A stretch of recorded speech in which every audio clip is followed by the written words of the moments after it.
Hey, Jordan. I have been doing some reading about planning for the future, especially when it comes to education.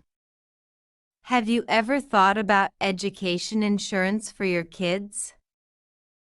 Education insurance? That sounds like something I should have looked into yesterday. But honestly, Ava, I'm not entirely sure what it entails. Is it like a savings plan, or more like insurance in case something happens to me? It's a bit of both, actually. Education insurance is a policy designed to provide a lump sum of money for your child's education fees, especially college, when the time comes. It acts as a savings plan, but it also has the insurance component, so if something happens to you, your child's education fund is secure. That sounds like a smart move. I have been worried about college fees skyrocketing by the time my kids are ready.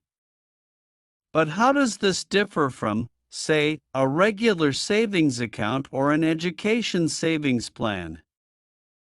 Good question. The major difference lies in the insurance component.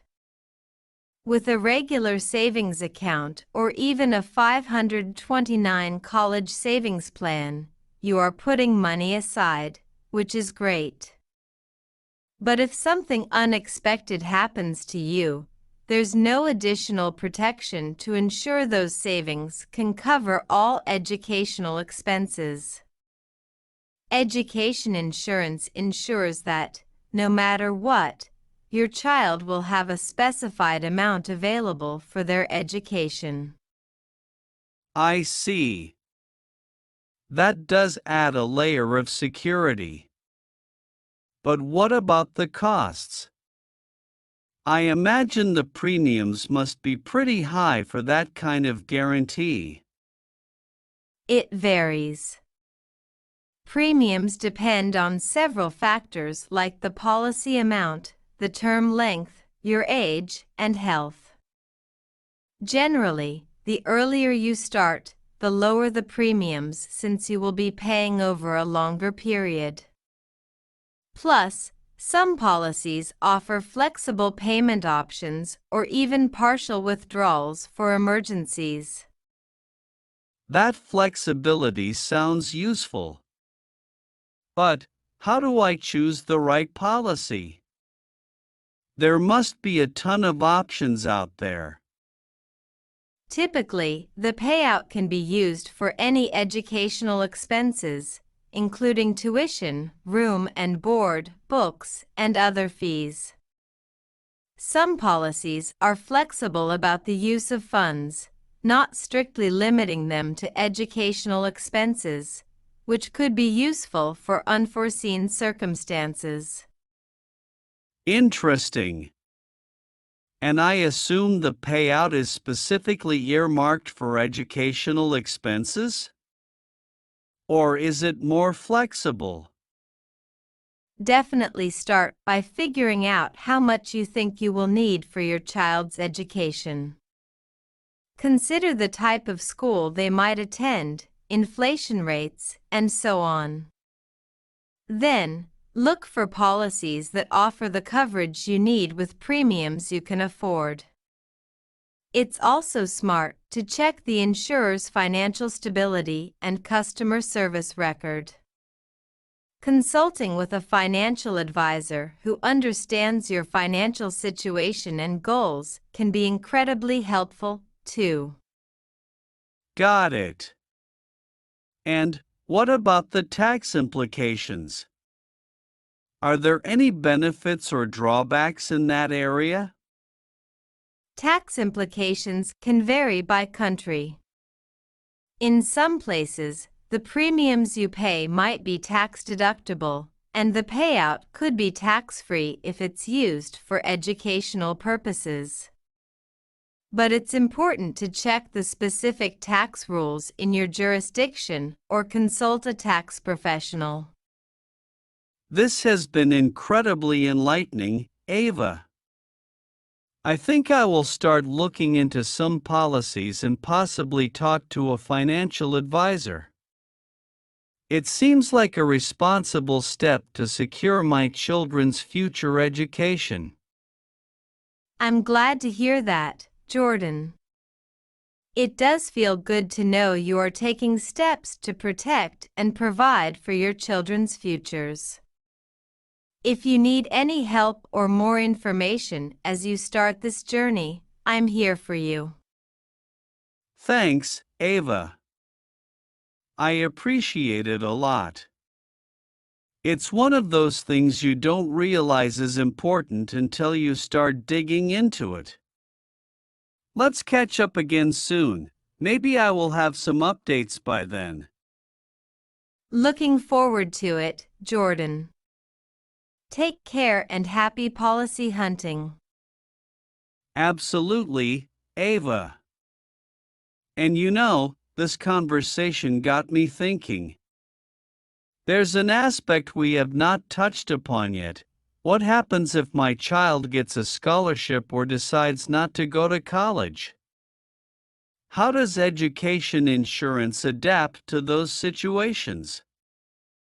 That's a great point and definitely something to consider. Many education insurance policies offer flexibility for such scenarios. If your child gets a scholarship, some policies allow you to use the payout for other expenses, maybe even for graduate studies if that's in the cards. If college is not in their future, you might be able to redirect the funds towards vocational training or other educational pursuits.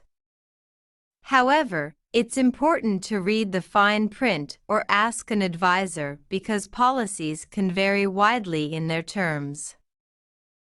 That flexibility is reassuring.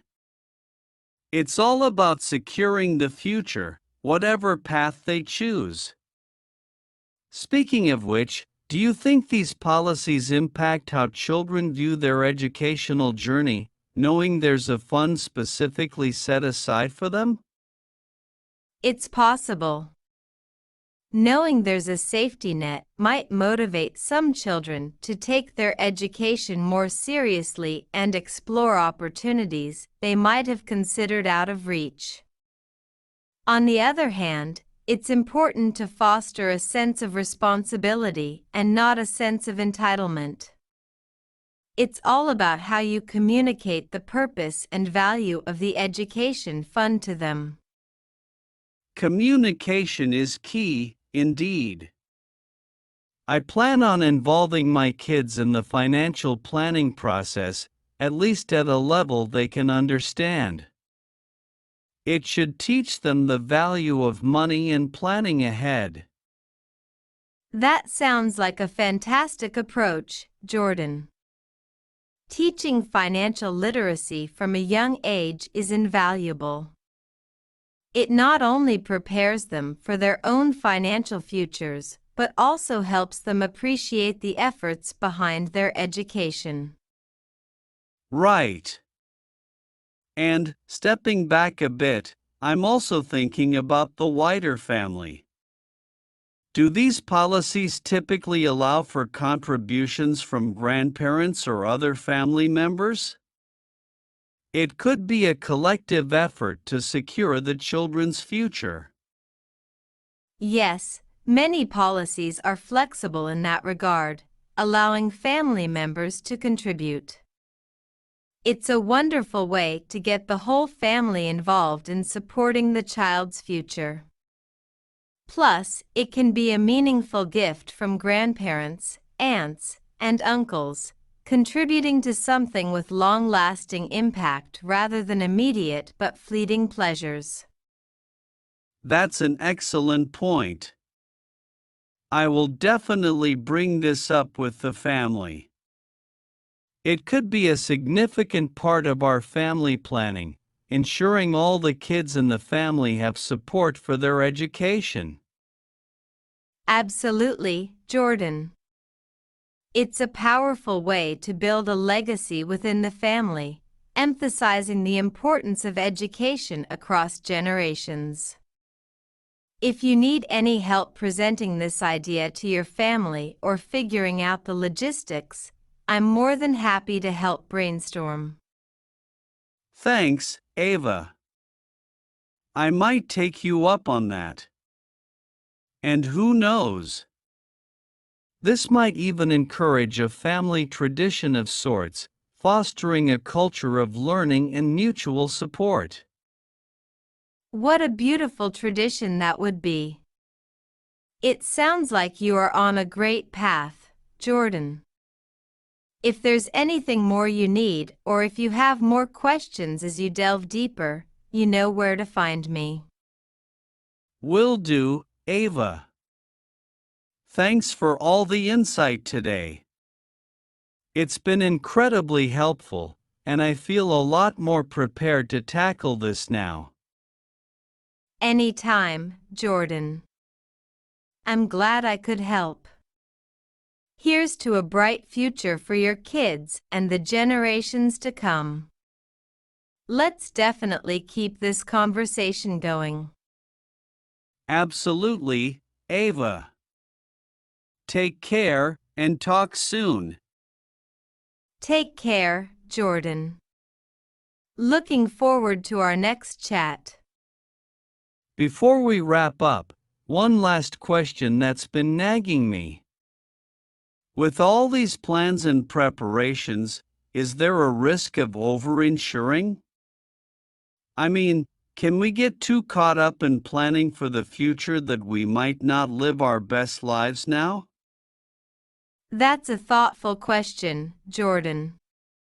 Yes, there's such a thing as overinsuring, and it happens when the insurance you are paying for significantly exceeds the potential need or when the cost of the insurance prevents you from meeting your current life goals and enjoying life. It's all about balance.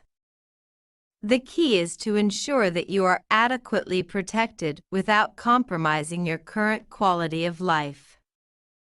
It's important to review your financial plan regularly to adjust as your circumstances change. That makes sense. It's like walking a tightrope, balancing between now and the future. Exactly. And remember, the goal of insurance and financial planning, in general, is to give you peace of mind, not to add stress. If you find yourself worrying too much about future financials at the expense of today's joys, it might be time to reassess your plans. I appreciate that perspective. It's easy to get caught up in the fear of what might happen tomorrow, forgetting to live today. I will keep that in mind as I explore these options. It's a common concern, but staying mindful about your present while cautiously planning for the future can lead to a fulfilling life. Financial security is important, but so are the experiences and memories we create with our loved ones now. Definitely. This conversation has been incredibly eye-opening, Ava. I feel much better equipped to approach this subject and make informed decisions.